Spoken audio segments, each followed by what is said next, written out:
Okay, good morning, everyone. My name is Ryan Dibidak. I'm the supervisor for the Planning, Zoning, and Land Use Unit here in Oakland County. And it's my pleasure to welcome you to today's Planners Gathering. We're fortunate to have Jill Robinson, Deputy Treasurer and Property Specialist from the Oakland County Treasurer's Office, who will be covering today's topic, the new Oakland County Land Bank Authority. Before we get started, just a few reminders. Oops, excuse me. It's going. The meeting is being recorded, so please mute your audio and turn off your camera. And please, if you have a question, type it into the chat. Jim Schaefer on staff will be moderating the question and answer session after Jill's presentation. Things that will be covered today include the tax foreclosure process and some of the preventative measures that have taken place to keep properties from falling into foreclosure in the first place. Prior to the Land Bank Authority, Oakland County Treasurer operated as a quasi land bank through the surplus property program. This property lacked some of the economic tools, though, that are prescribed by the Land Bank Act of 2003. We'll cover some of the surplus property maintenance issues and then ultimately the creation of the new Oakland County Land Bank Authority, and then answer any questions. So without further ado, here's Jill. Thank you, Ryan. I will go ahead and share my screen. All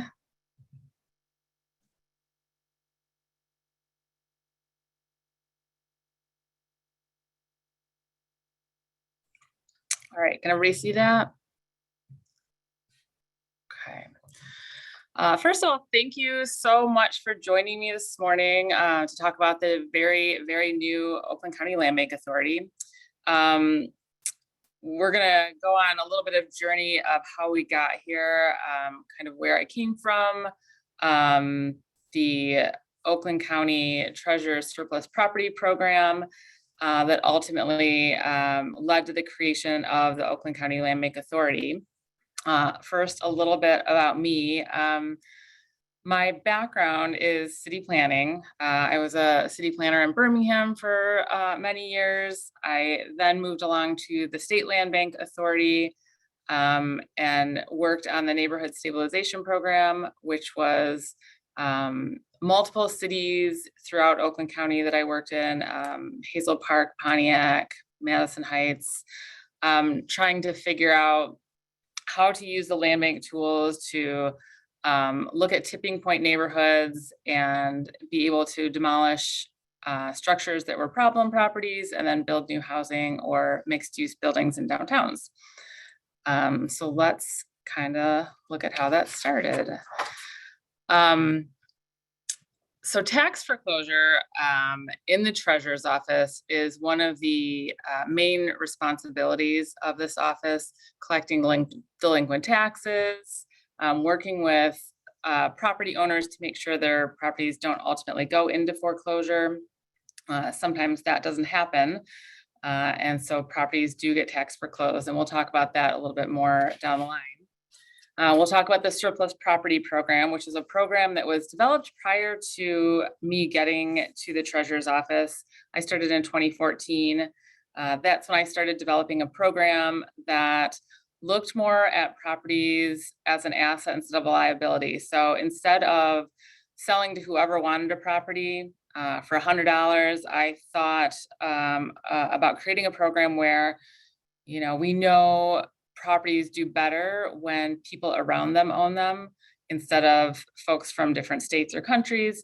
So I really made a conscious effort to figure out how to kind of model the system in a way that gave opportunity to people that lived in neighborhoods already and they had vacant lots on their street or next to their house.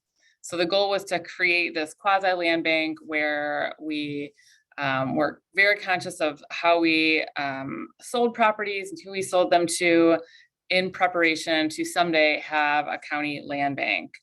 Because that is why I actually came over to the county treasurer's office back in 2014. Andy Meisner, who was the previous treasurer, really wanted a land bank. He was the board chair at the state land bank when I was there. And we talked about how we could potentially get that to happen in Oakland County. So we'll talk a little bit about the treasurer's office and tax foreclosure, which is the process in which many land banks do acquire properties. That is,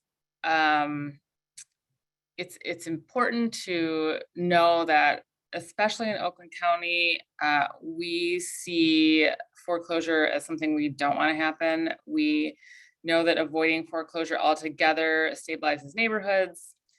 Keeping people in their homes is the most important thing. Having a vacant property, a vacant house on a block is not helpful for anybody, and people losing their houses obviously creates a very unstable environment for everyone. So we created something in our office called the Financial Empowerment Center. And that is something that we have staff internally that can assist people with various resources. So we meet with folks one-on-one when they're at risk of tax foreclosure. We call them taxpayer assistance meetings, try to get them on payment arrangements to avoid foreclosure.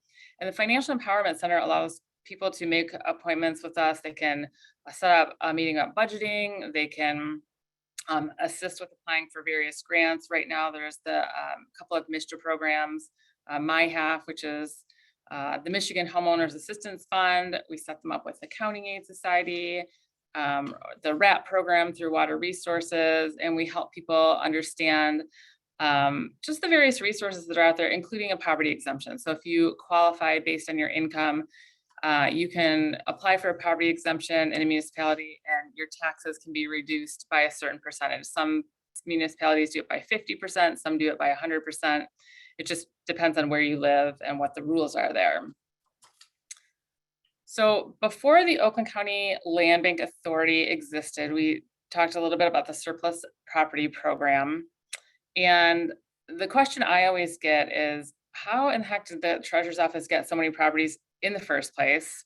And what is the plan? What are you doing with them? How do I get my hands on them? Why aren't you taking care of them? And the problem with foreclosed properties, is, especially in places where we have majority of our properties is Pontiac, is sometimes you don't understand where property lines exist. So we do take care of all of our properties.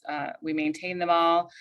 We work with the municipalities where they're located. I'm very familiar with all the code enforcement officers. So we try to be the best stewards of the land that we possibly can.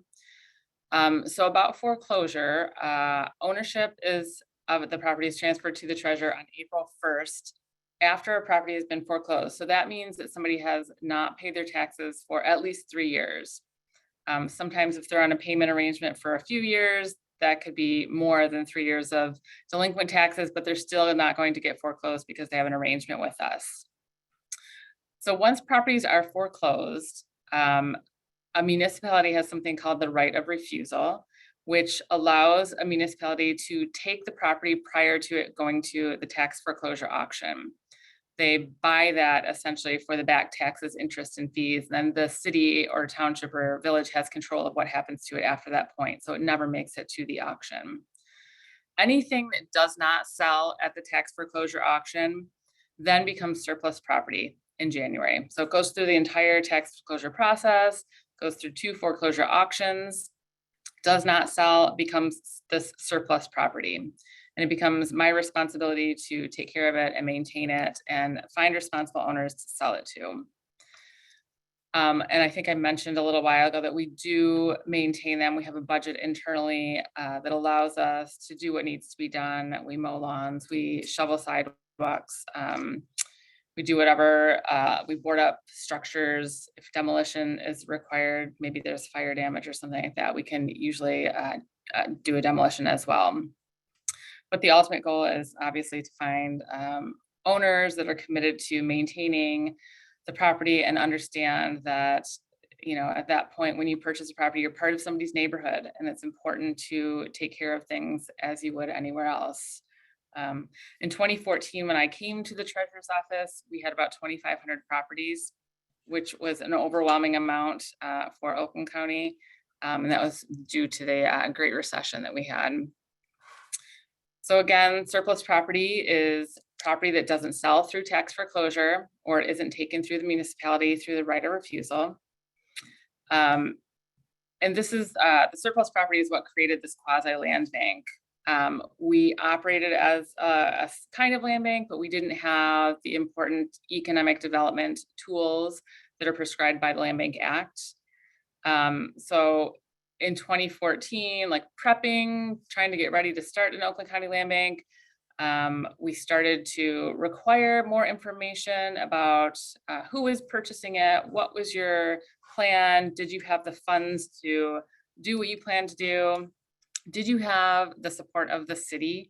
I think that was an important, something that was very important to me. I wanted to make sure that I knew, if you say you're going to apply for 7 vacant lots and you're going to build houses on them, then I'm going to talk to that municipality and say, hey, have you talked to whoever, and have they talked to you about building these houses? How do you feel about it? Do they have the capacity? And also getting meetings for developers or buildings with the municipality, I thought was very important. That way it gets them into the door, they know the building official, they can ask questions, and then it just creates a better environment for anyone. And also, if you ask folks to participate in that meeting and they don't want to, I think that gives you a pretty good idea of what they plan to do with the property. So we generally won't sell to those folks. To help people understand where properties are located if they want to try to buy some. Previously, we had a paper list of properties, and it existed as the address if it had one, if it was a vacant lot, didn't have an address, parcel ID number. So people had to usually go onto Property Gateway, figure out where the property was, figure out where they were, drive around, see if they could figure out where the property lines were. So in 2017, we created a map with the help of our IT department that allowed folks to get on and search by address, search by parcel ID, and then they could see what other properties were around and available. If it was actually close to their house, if it was a vacant lot that could be a side lot to their property, or behind them if they wanted to build a garage or something. That was very helpful just to kind of get everybody on the same page. And obviously we still allow people to come in and use paper applications, but this map was kind of an all-in-one tool that let you search, let you apply for a property. You could upload all the required documents, and then we could then review everything and approve it if that's how we were going. So for any property or any person applying for a property, there's a number of things they have to submit. And we do seek out people to do various things on properties, renovation of buildings if we have buildings, which we have a few right now in our surplus property list. A lot of new buildings, side lots are a big deal. Folks want, if you have a 40-foot lot and you want to build a garage, that's very helpful, and we know you're going to take care of it. And then gardens and community programs. And that was kind of the most easy thing to do in the very beginning.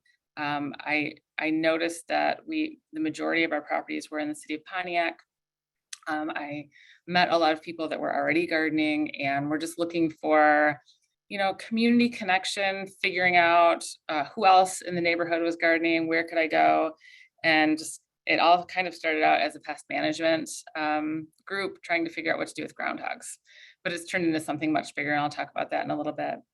And this is just a couple of slides showing what we have been able to do with some of the houses. And through the tax foreclosure process, generally what ends up on the surplus list are the least desirable properties. These are the ones that, vacant lots in neighborhoods that have a lot of vacant lots, houses that are on demolition lists with the city. So the next couple of slides are houses that were on the city of Pontiac's demolition list, and with that comes a requirement to put a bond up with the city. So they require $10 a square foot if it's on the demolition list, and they require a rehabilitation agreement. If you don't uphold your end of the bargain, they then use your bond to demolish the house. So this is just a couple of different houses in a very nice, what it has become a very nice neighborhood, the GM Modern Housing neighborhood in Pontiac. And these are now all homeowners that live in these houses that have been vacant for many years. They had holes in roofs, they had no windows, they had no power, electricity. Sometimes people would go in and try to renovate them and wouldn't be able to finish. They would foreclose, but it would take 3 years to foreclose. So that then you have a property that has been open to the elements for many years. So the fact that these have been able to be renovated, they're historic, some have slate roofs. They're really contributing positively to the neighborhood. And this is the kind of thing that makes us really happy to see and obviously want more of as we move along with the new land bank. One last one. I think one thing that is important for the new land bank is as the land bank will be able to use the right of refusal along with municipalities. So it'll be easier to access properties that could be renovated. It would be easier to take these properties out of the tax foreclosure process because a lot of times, and I don't know about all of your neighborhoods, but a lot of times you have speculators coming in to buy these houses, not doing anything with them, selling them to other speculators. So you have a constant cycle of bad owners that don't live anywhere close to the house and don't intend to do anything with the property, which really does terrible things to neighborhoods. Okay, so property maintenance. Right now we have, in the worst days, we had about 2,400 properties. Right now we have a little over 400. Majority are vacant lots in the city of Pontiac. And we are working with the city and the state land bank to create a map that shows us where all of those properties are and what we can do to join forces to, put the pieces together and figure out how to get developers to build new housing. One thing, and I'll talk a lot about Pontiac because that's where I have done most of my work. Right now in the city of Pontiac, I think the latest statistic I heard is there's about a 65% rental rate. So they're trying to figure out how to have people have houses to actually purchase that they can afford. What does that look like? How can we work with banks to allow some less traditional mortgage products for folks that have always rented because their credit doesn't show for that. So that is the thing that we're working diligently with the state and the city to figure out where those vacant lots are, where we can work to find developers to build, both affordable housing and market rate housing, and start doing some maybe missing middle housing. But for now, the treasurer's office does have an annual budget for maintenance. It's about $800,000. And that is a lot of mowing the lawn, a lot of shoveling the snow. We have a few different apartment buildings, multifamily buildings. We have one that's on the National Register of Historic Buildings. And we try our very best to keep out trespassers. And in doing that, we board up windows and doors. And sometimes, unfortunately, we do have to demolish a building. We recently demolished a multifamily structure that was very wedged in between two other structures and is part of a larger product, which is the old Webster School on West Huron or M59, that is going to be renovated into a community space. So that multifamily building that we owned, we were able to demolish it. It had been empty for about 15 years. The back of the building was starting to fall. It was brick. And prior to a demolition, we entertain a lot of different ideas, and we take a lot of developers through every building to see if there's anything that can be done. And unfortunately, this one was just getting to the point where it became dangerous and we didn't want somebody to get hurt. And it also added to this larger product that is a large community development effort on behalf of a group called Micah 6. They have community gardens. They do a lot of community development. They own houses over there. They work with all of the residents that need assistance. So as of now, the Oakland County Treasurer will continue to own the properties, to maintain properties with our budget, because right now, since we are such a young land bank, we don't have a budget for the Oakland County Land Bank. So we don't have the maintenance funds to do anything once we own property. And this is just what we try to do as we try to make our properties look as best they can. And you can see the difference just when you have a building that has plywood on it on the left, obviously vacant. We did the clear view along all of these windows, so it cuts down on, you know, folks getting inside. I don't think we've had anybody enter this building since we've had the clear view up. And it also looks more attractive. This is right along M59, right near the old doctor's hospital. So it's a well-traveled route. And, you know, if we want other people to do better, we have to do better as well. And this is one way we can do that. And this actually, we have a developer interested in this one right now. And it looks really beautiful on the outside. And as a lot of us know, an empty building decays very quickly when there's no electricity or plumbing. So inside, it's not pretty. So we're hoping to work with this developer and hopefully get some brownfield reimbursement funding for all sorts of activities that will have to happen on this to make it habitable. So we're looking forward to seeing how that turns out. Okay, so the good news, we finally created the land bank after I've been here for 8.5 years, September 22nd. It was created through an agreement with Oakland County and the State Land Bank Authority. And we had been working with the State Land Bank on a project in Commerce Township. It was a large housing project. And they had the ability to put this large piece of property into the State Land Bank, which allowed them to qualify for as a brownfield just by transferring it into the land bank and the land bank would own it. So that property qualified as a brownfield. They were able to get reimbursement for a lot of different things, including infrastructure, utilities, that kind of thing. So at that point, I think we all agreed that it was a good idea for us to start looking a lot more seriously at creating our own land bank and kind of creating our destiny. We can control what happens in our communities. And we wanted to be able to offer this as an economic development tool to our municipalities. And as we move forward, I think there's going to be a lot more projects that come forward and can benefit from this tool. So it's not an isolated entity at all. There's a lot of moving parts and groups that need to work together in order to be successful. I think, like just anything else, economic development isn't easy. And so if you have the agreement and the working relationship with a bunch of different people, and you can call on all those people for different advice and how to get things done, you know, it makes everything a lot easier.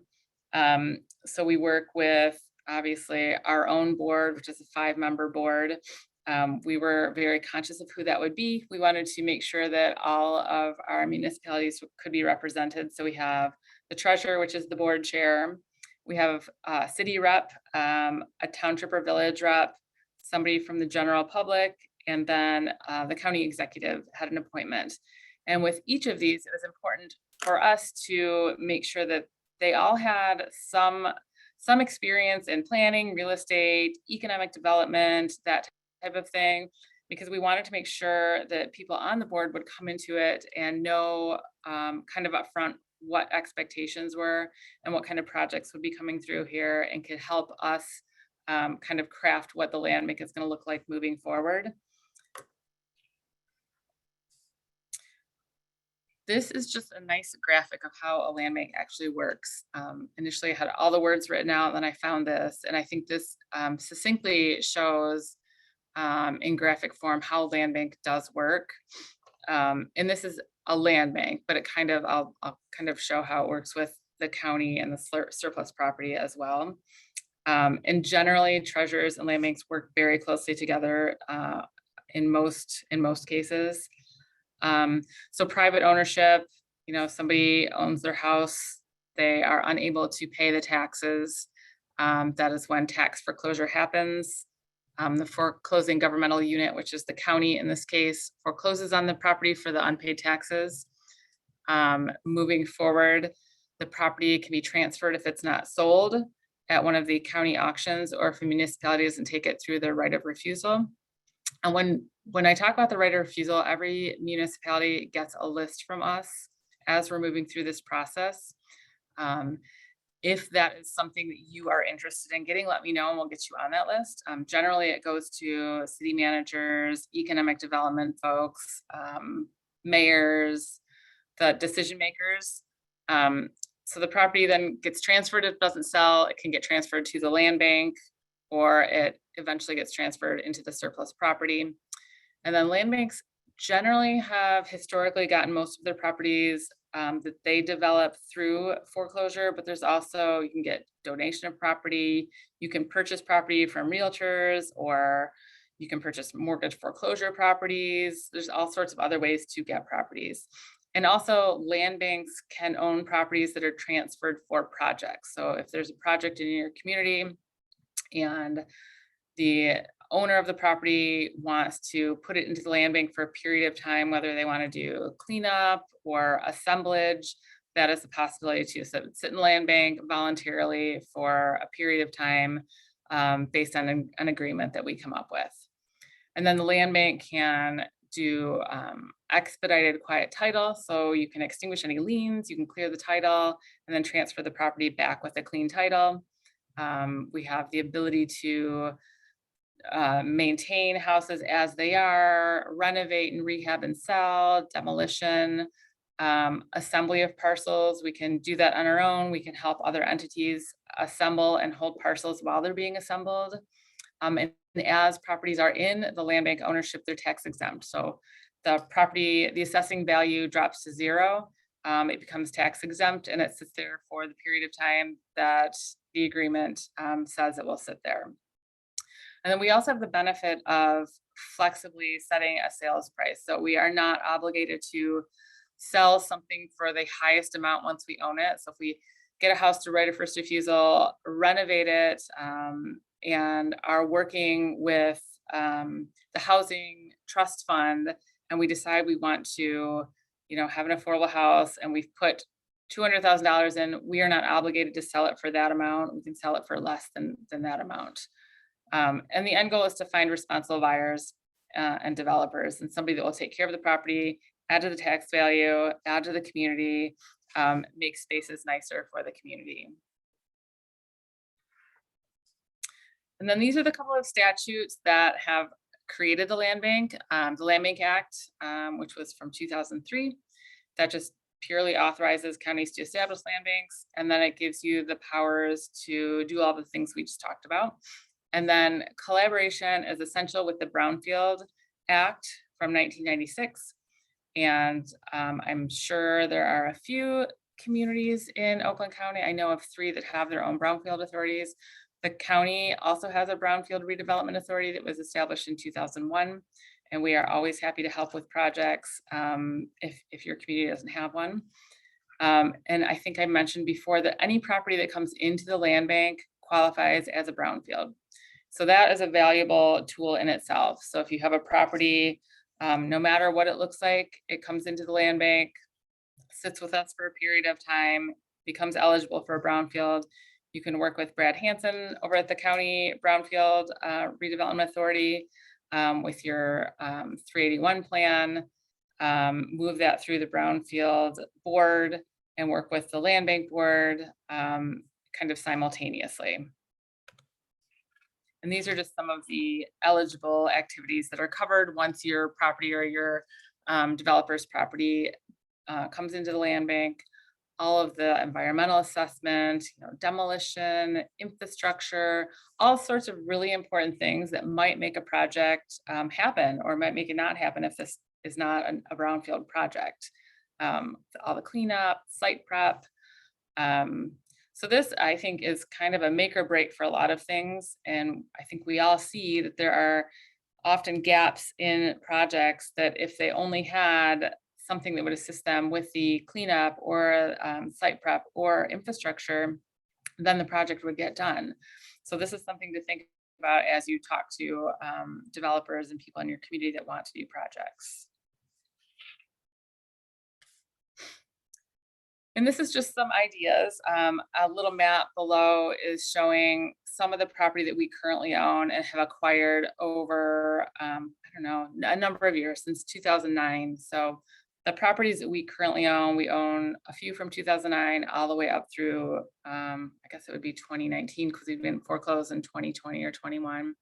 But looking at a map lets you see where you can assemble, what is next to a park, what is next to a trail. We work very closely with the trail planners in the county to figure out if we have anything that would, connect with the Clinton River Trail, or if there's a park in the city of Pontiac that there's 4 vacant lots on the other side of the entrance. We can then deed those property over to the city so they can make that part of the park. And then just we're always talking about, how do we get more housing in all of our communities? What does that look like? How can we work together through the foreclosure process or other ways with developers that own property? Missing middle housing, that's kind of everything right now, right? There's MISHDA funding right now for it. So if there's people that are interested in doing that, look to MISHDA. Land assembly, collaboration with existing property owners. We see a lot of that. If a property goes through foreclosure, nobody buys it. Somebody owns the building next door. We can sell that to them so they can increase their space too. And then dealing with obsolete and contaminated property. So the parcel below is, it's along the old rail line that doesn't exist anymore. No train runs through there. And the large triangle is a park that was created based on kind of the vacant lots and the gardens that I talked about earlier. That is called Paddock Farm.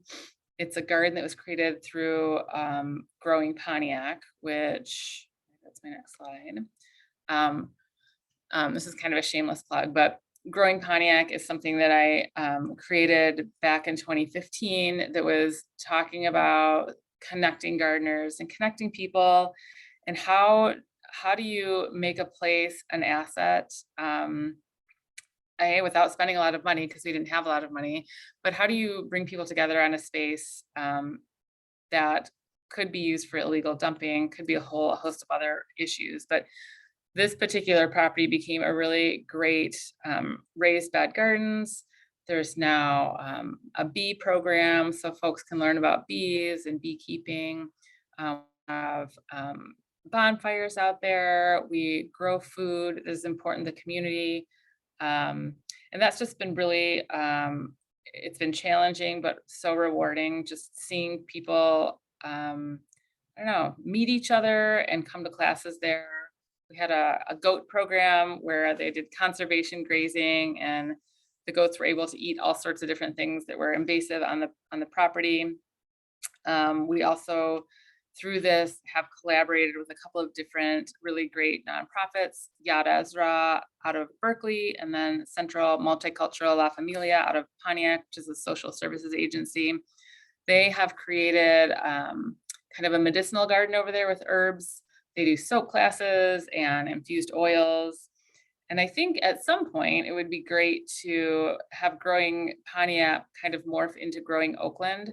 I know that there's a lot of gardens in our communities, and how great would it be just to connect everybody just as a resource and invite them to the different programs in the different communities. Because right now, Yad Ezra in Berkeley, I think they had a microgreens class yesterday, and there were folks from Pontiac that went there. So it's just a really nice way to experience how other people are doing things. And then if you want to look at it, it's growingpontiac.org. So what's next? The Oakland County Land Bank is planning to send out an email to each municipality in the coming weeks, just introducing ourselves, trying to figure out what's going on in your communities, if you have any potential projects. We obviously know that early conversations often create the best projects. Just kind of getting the bumps out of the road before they happen, and knowing what's going to happen, and just getting all of the partners to the table, including Brownfield, MEDC, MISHDA if required. So just figuring out who needs to be at the table and starting the conversations now. In the future, we would like to create a qualified developer pool. We would do a request for qualifications and get a list of developers that have capacity to do various projects. It will be multifamily, mixed use, single family developers, just so we have a list when things happen and we have 50 vacant lots we're assembling together through various ownership. We can look to that list and say, hey, we have all these people, let's send them the project and see if they are interested in doing it. And we know they have the capacity to do it. We're also going to follow changing legislation. Recently, there was a Supreme Court decision that affected tax foreclosure. And what that means for us is that right of refusal in the first auction might not exist much longer. What has happened with the new law, it allows folks that have lost property to submit a claim that pays them the amount between what's owed in taxes and what the purchase price was. So they are able to collect that amount of money if they did lose a house and they do make a claim. And then obviously just the hope is to bring properties back to productive use. And sometimes that's not getting on the tax roll. Sometimes that's working with nonprofits. Sometimes that's doing gardens. Sometimes that's it expands a city project or a school or something like that. Just making sure that we are being responsible in who we sell to and who we work with, and making sure that the municipality knows what's going on and also supports the project. And then here is my contact information. Anybody that has any questions, always feel free to reach out to me. You'll be getting the letter emailed to you shortly. I think we pulled all of planners, economic development people, city managers, mayors, that type of thing to send this letter to. We're always willing to come chat. We're always willing to come sit in on meetings if you want that. Feel free at any time to contact me. And I think we have some time for questions. Is that right, Ryan and Jim? Yes, that's right. Okay, this is Jim Schaefer with Oakland County. If you do have questions, please type them in the chat box. Those will go direct to me. Right now, we've got one. Jill, the question is, who are the new board members on the land bank? Okay, we have Danis Smith. She is the at-large member. We have Jeff Campbell, who is the city of Beverly, or the township of Beverly Hills. We have Kalfani Stevens, who is with the city of Pontiac.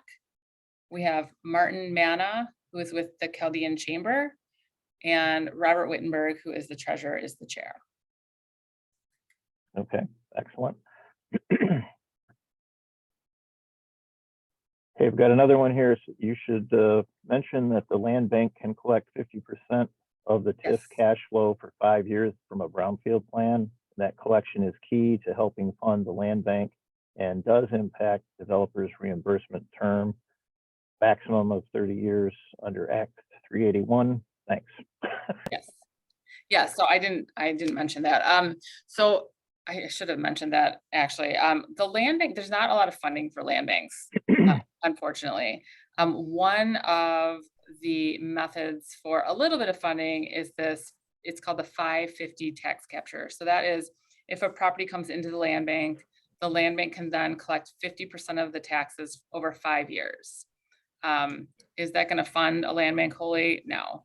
But it can allow a land bank to, have funding for affordable housing, for maintenance. So yes, it does. And I think that is another reason why talking to all of the entities that will be involved early is key.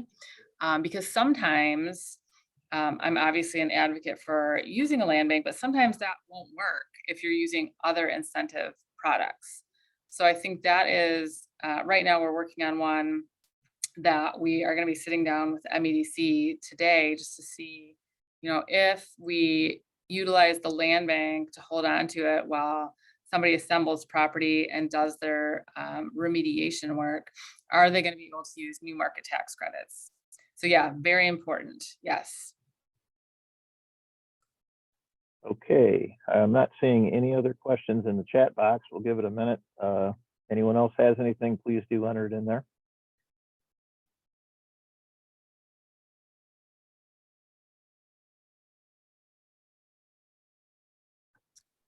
I see a couple just on my end. Go ahead.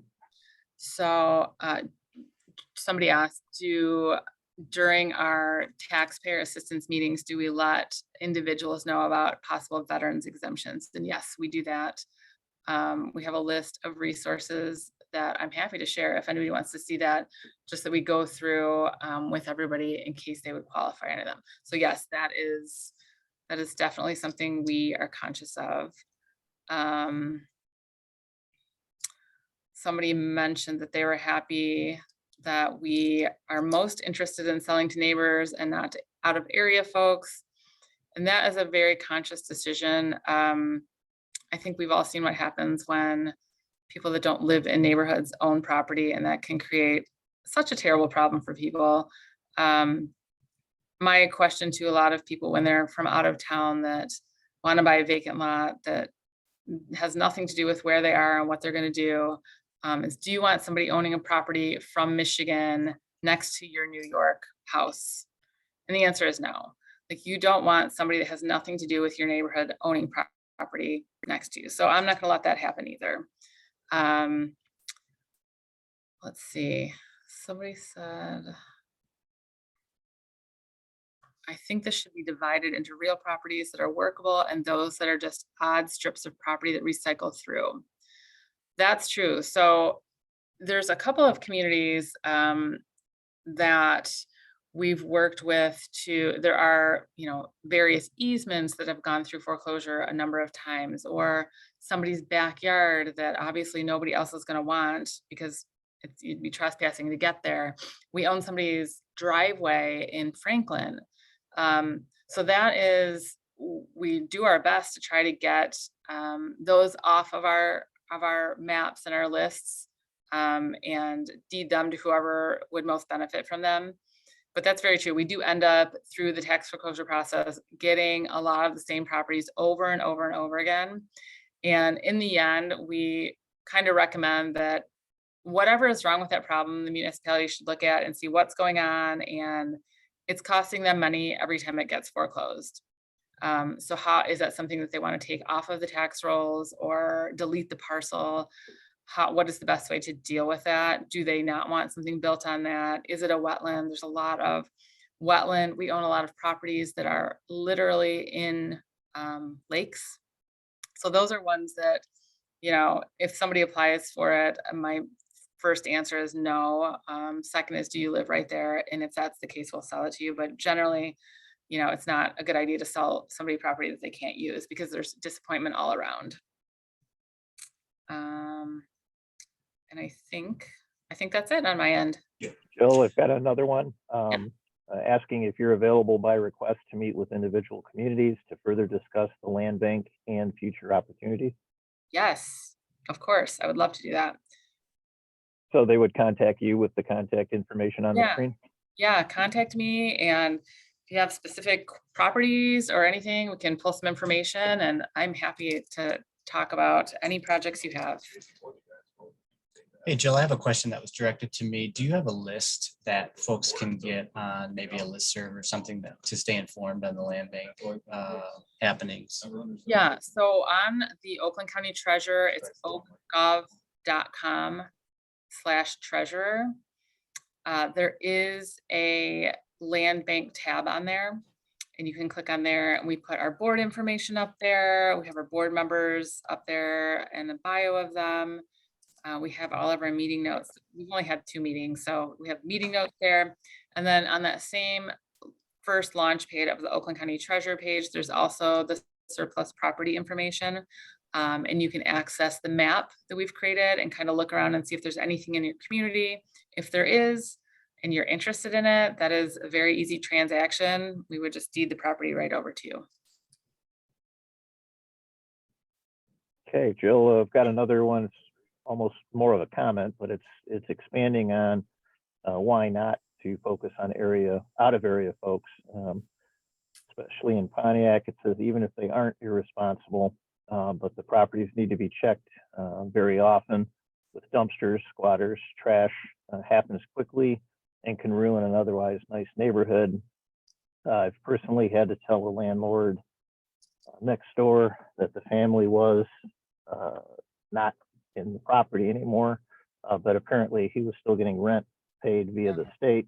Utilities had been turned off and he knew nothing about it. So just kind of reinforcing what you had said. Yeah, I mean, that's kind of the worst case scenario. And I think in Pontiac specifically, they have just, I think they have hired 10 code enforcement officers. So I think in Pontiac specifically, I think you're it's a lot easier now to get attention when things like that happen. You know, we've had to, on a couple of different occasions, put fences up. And that's expensive, right? That is, so if we can figure, and unfortunately that comment is what happens all too often. But I think there's remedy there with the new code enforcement. I think there's a lot, even on our properties, we've had a lot of interaction with the new code enforcement officers, and it's nice to see. I feel like I'm gonna wait to see what happens this year, but I'm excited that they have some more people able to help. Jill, can you expand? We talked about this a little earlier before the session. Can you expand a little bit on the interplay between communities that are using their right of first refusal to redevelop properties and how that'll coordinate with the land bank, or how you envision that? So if a community uses their right of refusal, and they then own the properties, there's a couple of different ways that can work. So the land bank can also use the right of refusal, or the community can use the right of refusal. Either way, that the back taxes need to be paid. If the community owns them and they want to then put them into the land bank while they work on finding a developer, or work on cleanup or anything like that, that is an option. I think it's another conversation about what's the intent. So for instance, Hazel Park created, prior to the Oakland County Land Bank, they had created their own kind of a land bank called the Hazel Park Land Cure. And they did exactly that. They took properties through the right of refusal that could be renovated. They then deeded them to a developer. They put very specific things that were required in the deed. So you can renovate this house. The land cure is going to get this percentage of the sale. The developer is going to get this percentage. The new owner has to live in this house as a homeowner with a principal residence exemption for at least 10 years. So there's different ways to craft what the relationship is going to look like. So I think if anybody is interested in the right of refusal, let's talk about it and kind of see what other people have done and what looks best for your community. Okay, and then there's a follow-up on that question. If the land bank can use the right of first refusal, is there an intent to compete with the communities that are doing so? No, I think at least while I'm here, my goal is to always work with the communities. Yeah, if the community can purchase it and renovate it and sell it, let's have that happen first. I am a believer in, controlling the destiny of communities on your own if you can do it. And if you need assistance, we're here to help. Very good. I'm not seeing any other questions in the chat box.